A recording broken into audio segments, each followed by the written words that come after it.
église, voilà, c'est ça aussi, ces schémas qui sont très particuliers quand on est face à une cathédrale médiévale. Il y a toute une histoire, mais il y a généralement en fait plusieurs églises qui ont évolué, et là c'est la réunification de deux églises. Si on regarde la cathédrale de Toul, alors là aussi, c'est très surprenant parce que, évidemment, cette construction, elle ne date pas du XVIIIe, mais elle s'achève au XVIIIe. C'est dès le XIIIe siècle qu'on a commencé à construire, en fait, cet édifice qu'on peut admirer encore aujourd'hui. Et ce chantier a duré quasiment 300 ans. Voilà, c'est comme finalement, si je prends l'exemple contemporain, la Sagrada Familia de Gaudi. Gaudi, quand il a commencé à construire cette cathédrale, il s'inscrivait dans la grande tradition des bâtisseurs de cathédrales, des projets comme ça qui allaient justement durer plusieurs siècles. 300 ans en fait de construction, et là on retrouve toute la splendeur en fait du gothique avec voilà, 3 portails, le portail principal, le gable en fait dans la partie haute, la rosace, le gable majeur, flanqué de tours. Il faut imaginer que dès le XIIe siècle, on avait déjà cette mode en fait des tours clochers, où on commençait à construire des tours pour justement gagner en visibilité. C'était l'idée de la cloche, la symbolique de la cloche, et avec le gothique arrive finalement quelque chose de nouveau, c'est la quête de la hauteur, c'est l'élévation, c'est une architecture de dentelle, parce qu'évidemment plus la voûte est proche du ciel, plus on s'approche de Dieu, mais c'est des prouesses architecturales qui sont quand même assez incroyables, parce qu'il y a des charges colossales qui s'exercent sur les voûtes, et on y a placé à l'extérieur des arcs-boutants, c'est le béquet architectural pour compenser toutes les charges qui s'y exercent. On retrouve là aussi, c'est des choses qui sont fantastiques, voilà, les baies géminées, avec des petites colonnes, donc ça aussi finalement, c'est tout un tas de prouesses architecturale. Il faut encore imaginer que ce n'était pas le cas dans l'architecture précédente. L'architecture romane, on est encore dans cet état d'esprit qui est un peu plus guerrier, donc on a une architecture un peu plus de forteresse. Des percements sont très faibles, très peu de lumière à l'intérieur, alors que toute la révolution du gothique, c'est la quête de la hauteur pour avoir des fenêtres hautes, et grâce aux fenêtres hautes, c'est toute la lumière, avec une symbolique évidemment voilà, qui va être associée à cette lumière.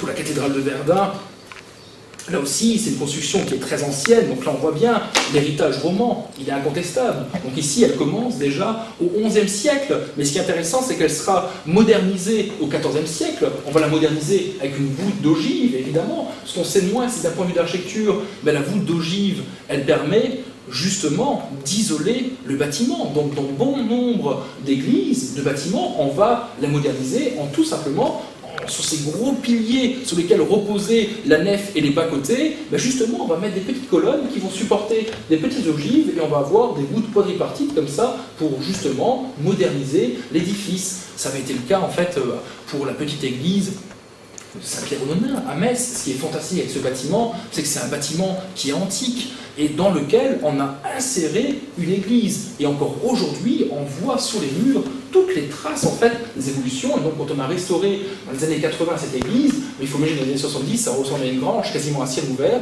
et on a restauré cette église dans son état au XIIe siècle. Mais on a laissé apparaître voilà, sur les bas-côtés les phénomènes de modernisation au XVe siècle, où on a voûté d'ogive le bâtiment, et on comprend tout de suite voilà, cette idée à la fois d'être dans le goût du temps, mais surtout aussi d'avoir en fait davantage de chaleur à l'intérieur de l'abbatiale. Et donc du coup, ici au XIVe siècle, on va justement y installer des voûtes d'ogive, et au XVIIIe siècle, dans les principes du Concile de Trente, on va commencer à supprimer les chapelles du chœur, les chapelles rayonnantes, on va avoir un chœur qui va devenir maintenant de plus en plus visible des fidèles. Et c'est ça aussi qui est intéressant, c'est que quand on réaffirme les principes du catholicisme, on revient aussi à l'exercice de la foi, et on prend en compte aussi le fidèle, qui était jusqu'alors un tout petit peu exclu. Voilà, il y avait tous les rites en fait sacerdotaux qui étaient pratiqués dans le chœur. Il faut imaginer que ça c'est le presbytérium. Pendant très longtemps, c'est un espace qui ne permettait pas l'accès ni aux fidèles, ni en fait aux nonnes. S'il y avait des nonnes dans l'abbaye, c'était un espace en fait qui était fermé, et dans cet espace, on ne voyait pas non plus correctement les choses. Et après le Concile de Trente, l'idée est justement d'enlever le déambulatoire qui tourne en fait derrière le chœur, d'enlever en fait les chapelles rayonnantes qu'on peut voir justement sur les chevets quand on regarde une église à l'extérieur, pour gagner justement en lisibilité. Là où on a des petits autels finalement qui sont flanqués sur les bas-côtés, on va les retirer pour avoir un autel unique au centre du chœur et assurer en fait une visibilité aux fidèles.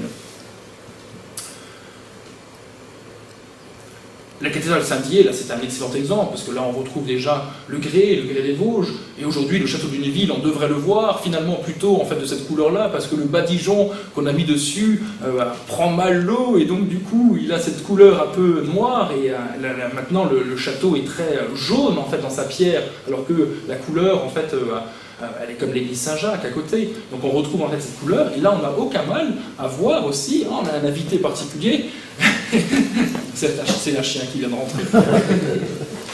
Là on n'a aucun mal à voir en fait cette ancienne abbatiale qu'on a transformée en cathédrale.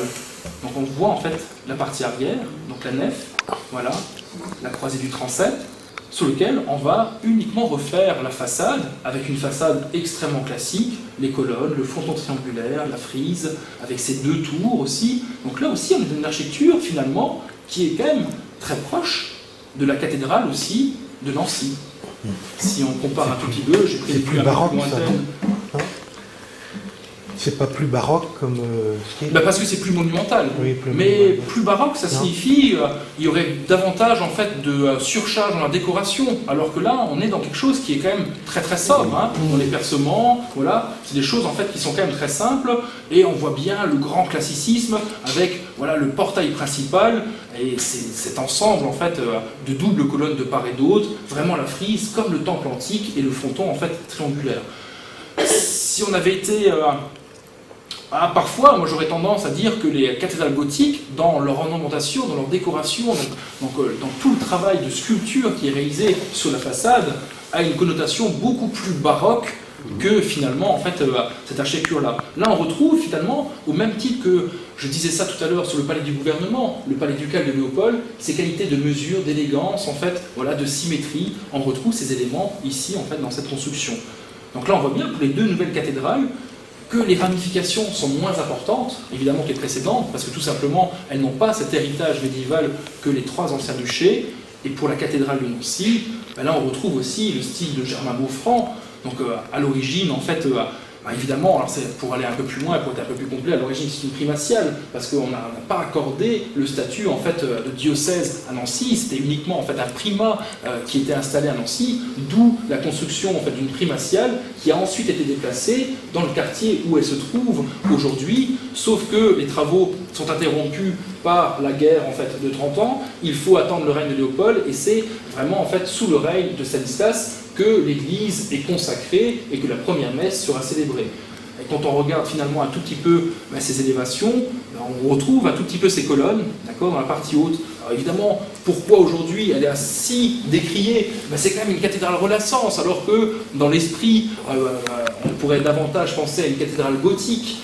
Et évidemment, là où le projet initial, qui était chapeauté quand même par Jules Lavorne-Mansart, prévoyait l'installation d'un dôme avec des lanternes de chaque côté du transept, vu les coûts en fait trop onéreux, tout ça n'a pas été réalisé, et c'est uniquement une coupole qui va venir coiffer la croisée en fait du transept.